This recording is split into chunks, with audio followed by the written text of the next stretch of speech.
नमस्कार, मैं हूं अनीशा दीक्षित और आप सबका स्वागत है हमारे इस खास शो में। हमारे देश में करीब 1 करोड़ 20 लाख लोग एपिलेप्सी यानी मिर्गी के शिकार हैं। उन्हें कभी भी दौरे पड़ने का डर रहता है। इसी डर की वजह से उनकी मानसिक और शारीरिक हालत दिन पर दिन बिगड़ती रहती है। एपिलेप्सी अवेयरनेस पर आज हम हमारे इस खास शो में इसी विषय पर बात करेंगे।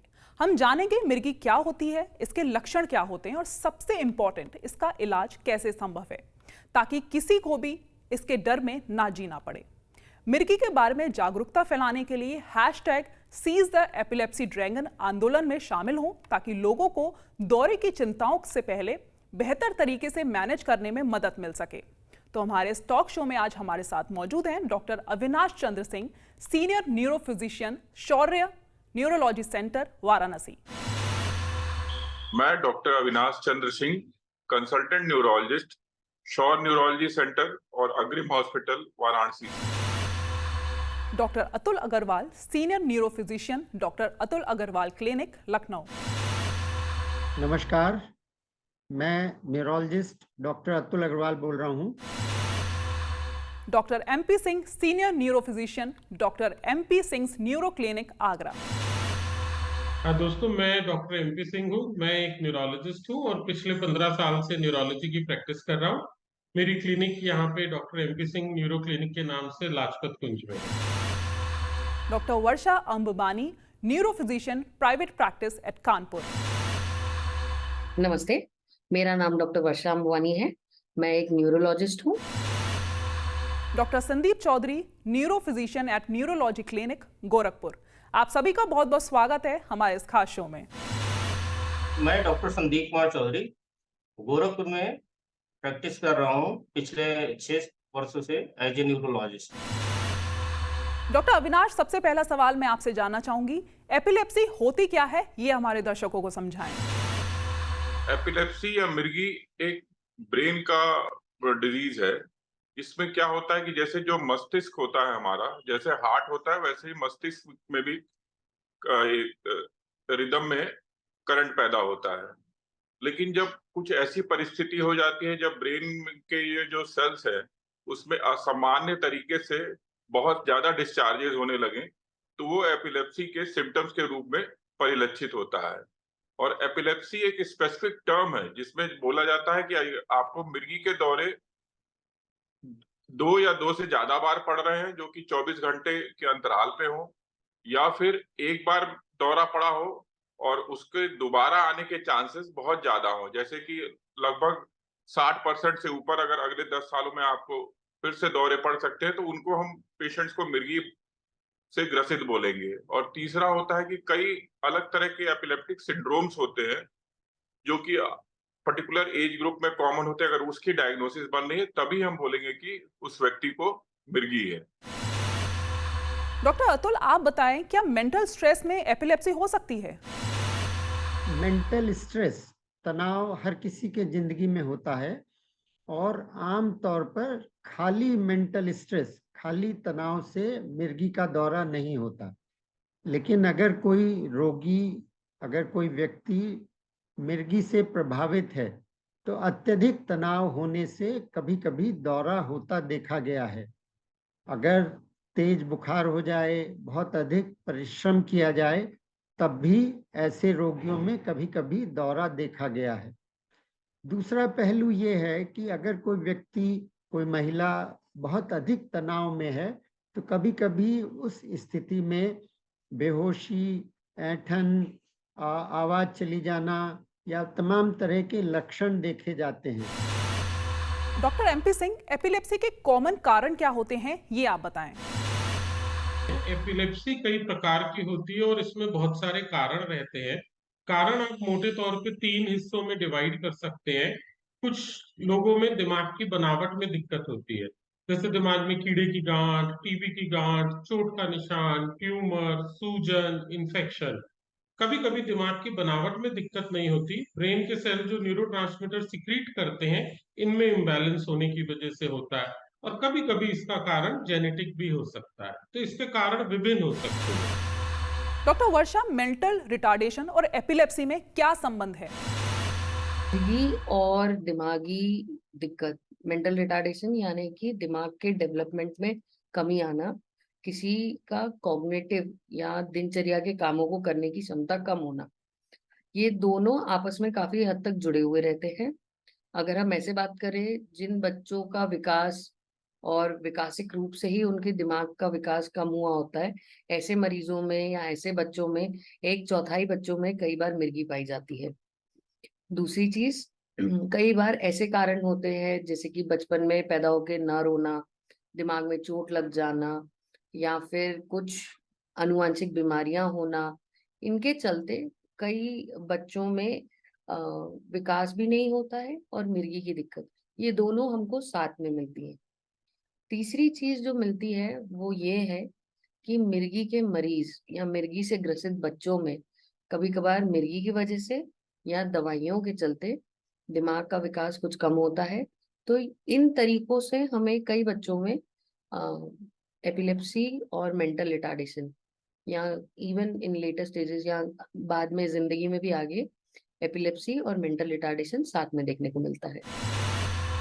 डॉक्टर संदीप, आप बताएं एपिलेप्सी को डायग्नोस करने का क्या तरीका है?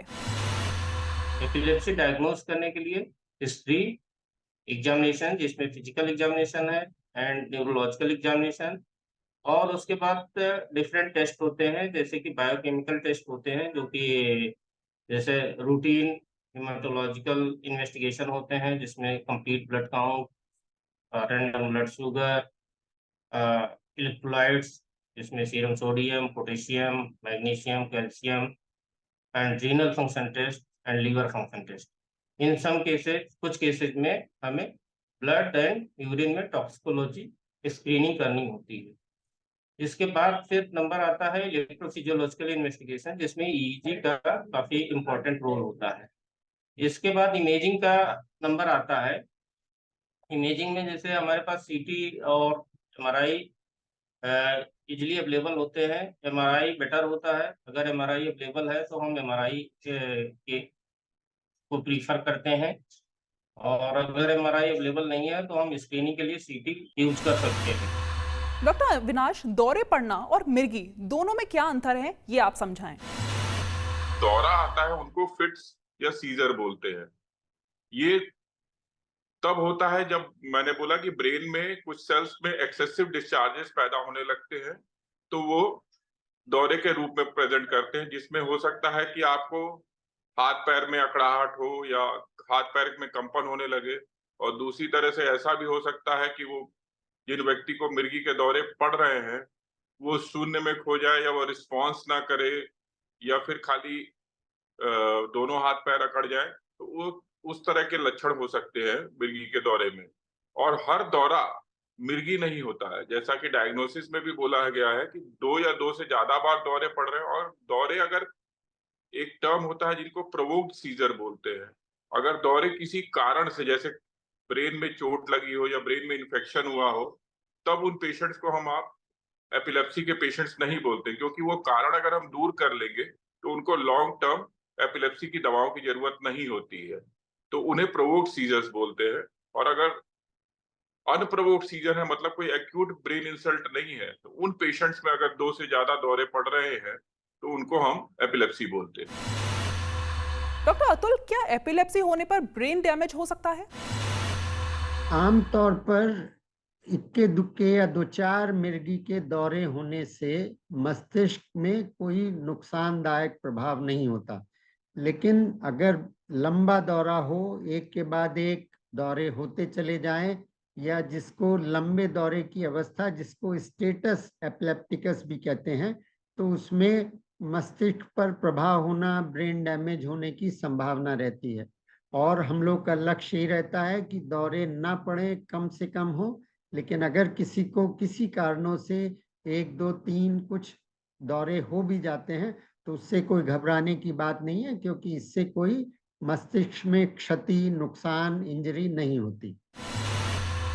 डॉक्टर एमपी सिंह, क्या एपिलेप्सी को ठीक किया जा सकता है? लेकिन कुछ तरह के दौरे ऐसे होते हैं जो कि क्योर हो सकते हैं। जैसे किसी के दिमाग में कीड़े की गांठ है या टीबी की गांठ है, दवा दी जाती है, कीड़े की गांठ ठीक हो जाती है, टीबी की गांठ ठीक हो जाती है, दिमाग में कोई निशान नहीं छोड़ती, तो उनको तो आगे दौरे पड़ने की संभावना 0 हो जाती है और ऐसे केसेस में वो एक तरीके से क्योर हो सकती है। लेकिन बाकी में अब हमको ये समझना है कि करीब-करीब 70 से 75% लोग ऐसे हैं जिनमें ये बीमारी को दवाइयों से बहुत अच्छे से मैनेज किया जा सकता है। जैसे डायबिटीज है, ब्लड प्रेशर है, जो क्योर नहीं होती कि साहब आपने दवा खा ली, अब दवा बंद कर दी फिर भी बीमारी ना हो। उसी तरीके से 70% मरीज में दवाइयों से इसको बहुत अच्छे से काबू में किया जा सकता है, मैनेज किया जा सकता है, कंट्रोल किया जा सकता है। डॉक्टर वर्षा, आप बताएं एपिलेप्सी का ट्रीटमेंट कितने समय तक चलता है? अगर किसी को ऐसे कोई कारण है जो नहीं ठीक हो सकते, जो कि बचपन से ग्रसित होने वाली बीमारी या कोई चोट लगने की वजह से वहां पे चोट का निशान बन जाना, जिसको हम साइंटिफिक भाषा में ग्लायोसिस बोलते हैं, और जिनमें ट्यूमर या कोई ऐसी चीज हो जाए या कोई भी ऐसा फिजिकल डैमेज या फिर कोई जेनेटिक कॉज जिनको आप जड़ से ना ठीक कर सको, उनके केसेस में हाँ, दवा आपकी लंबी चलती है और कई केसेस में हमें आजीवन भी देनी पड़ती है।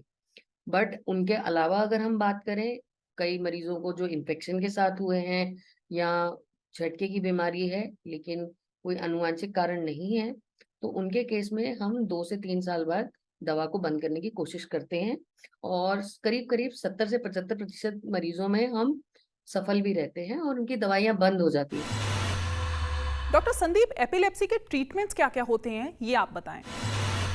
ट्रीटमेंट से डिपेंड करता है कि पेशेंट को सीजर आ रहा है या एपिलेप्सी है, सीजर का क्या कॉज है। अगर कुछ मेटाबॉलिक कॉजेज हैं सीजर के, तो सबसे पहला हम लोगों को ये करना होता है कि जो मेटाबॉलिक कॉजेज होते हैं उसको ट्रीट करना होता है।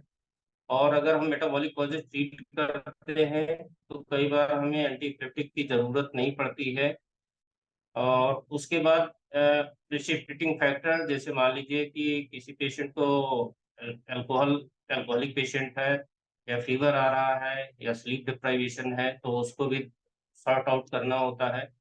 लास्ट में एंटी एपिलेप्टिक ड्रग्स होती हैं। अगर पेशेंट को बार-बार सीजर आ रहा है और ये पेशेंट को रिस्क रहता है कि हाँ, फर्दर इसको फ्यूचर में सीजर और आने के चांसेस है, तो हमको एंटी एपिलेप्टिक ड्रग स्टार्ट करने की ज़रूरत होती है।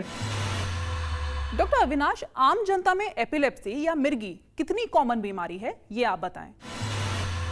एपिलेप्सी पाया गया है कि अभी विश्व में 5 करोड़ लोगों को एपिलेप्सी से ग्रसित है, जिसमें कि लगभग 20% लोग इंडिया में रहते हैं, amount to be 82 lakhs to 1 crore.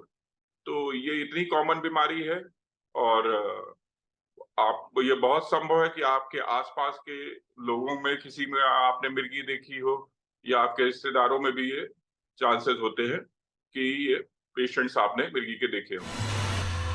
Doctor Atul, क्या एपिलेप्सी से पीड़ित मरीज नॉर्मल मैरिड लाइफ जी सकते हैं? अगर एक पुरुष या महिला मानसिक तौर पर और शारीरिक तौर पर शादी के लिए तैयार है, तो मिर्गी के होते बिल्कुल नॉर्मल एक शादीशुदा जिंदगी का निर्वाह किया जा सकता है।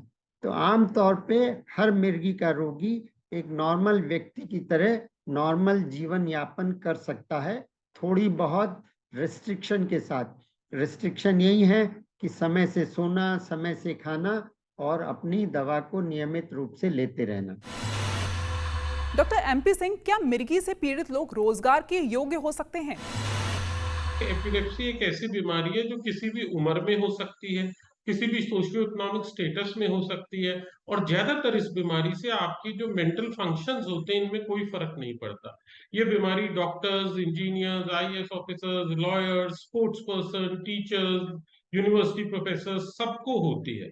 तो आप ज्यादातर इसके अंदर जितनी भी सर्विसेज हैं आप नॉर्मली कर सकते हैं, एक्सेप्ट जो कि बहुत हाई रिस्क होती हैं, जैसे कि एक कमर्शियल व्हीकल को चलाना, एक एरोप्लेन पायलट होना, एक हैवी मशीनरी के साथ वर्क करना। तो ऐसी चीजें जो आप नहीं कर सकते, बट अदरवाइज बाकी ऐसा कोई काम नहीं है जो नॉर्मल प्रोफेशन होते हैं वो आप ना कर पाए। इसमें आप बिल्कुल एक अपनी नॉर्मल स्वस्थ जिंदगी बाकी लोगों की तरह ही जी सकते हैं, अगर आप अपने सीजर्स को कंट्रोल में रखें और दवाई को समय पे खाएं और डॉक्टर के बताए हुए बातों का ध्यान रखें। डॉक्टर अविनाश, एपिलेप्सी कितने प्रकार की होती है? एपिलेप्सी ब्रेन के किस पार्ट को अफेक्ट कर रहा है डिस्चार्ज, उसके हिसाब से इसको एपिलेप्सी को डिवाइड किया गया है। अगर ब्रेन के किसी पर्टिकुलर पार्ट को अफेक्ट करता है तो उसको फोकल बोलते हैं, फोकल सीजर, और उसके कारण जो एपिलेप्सी होती है उसको फोकल एपिलेप्सी बोलते हैं। दूसरी होती है जनरलाइज, जब ब्रेन के दोनों पार्ट में एक साथ डिस्चार्जेस पैदा हो तो उसको जनरलाइज एपिलेप्सी बोलते हैं। और अगर आपको कारण ज्ञात नहीं हो रहा है और उसको हम बोलते हैं अननोन ऑनसेट, की मतलब फोकल भी हो सकता है, जनरलाइज भी हो सकता है, क्लिनिकल हिस्ट्री या एग्जामिनेशन और जांच के बाद भी आप ज्ञात नहीं कर पाते हैं। तो फोकल जो सीजर्स होते हैं, अगेन उसमें ये दो चीजें हो सकती है, या तो जो व्यक्ति को सीजर पड़ रहा है या दौरे पड़ रहे हैं उनको कॉन्शियस रहता है, उनको पता रहता है कि क्या हो रहा है उस दौरान, दौरे के दौरान। और एक फोकल सीजर्स ऐसे हो सकते हैं जिसमें आपकी कॉन्शियस लेवल नहीं सही रहती है या आप सराउंडिंग्स के लिए अवेयर नहीं होते हैं, तो उसमें आपके focal scissor with impaired awareness बोलते हैं। बहुत बहुत शुक्रिया आप सभी डॉक्टर्स का, आपने एपिलेप्सी से जुड़ी बहुत सी ज़रूरी जानकारियां हमारे दर्शकों को दी। एपिलेप्सी यानी मिर्गी के बारे में जागरूकता बेहद ज़रूरी है ताकि इसके प्रभाव को कम किया जा सके और इससे पीड़ित मरीज को सही समय पर सही इलाज मिल पाए। अभी के लिए फिलहाल इतना ही। धन्यवाद।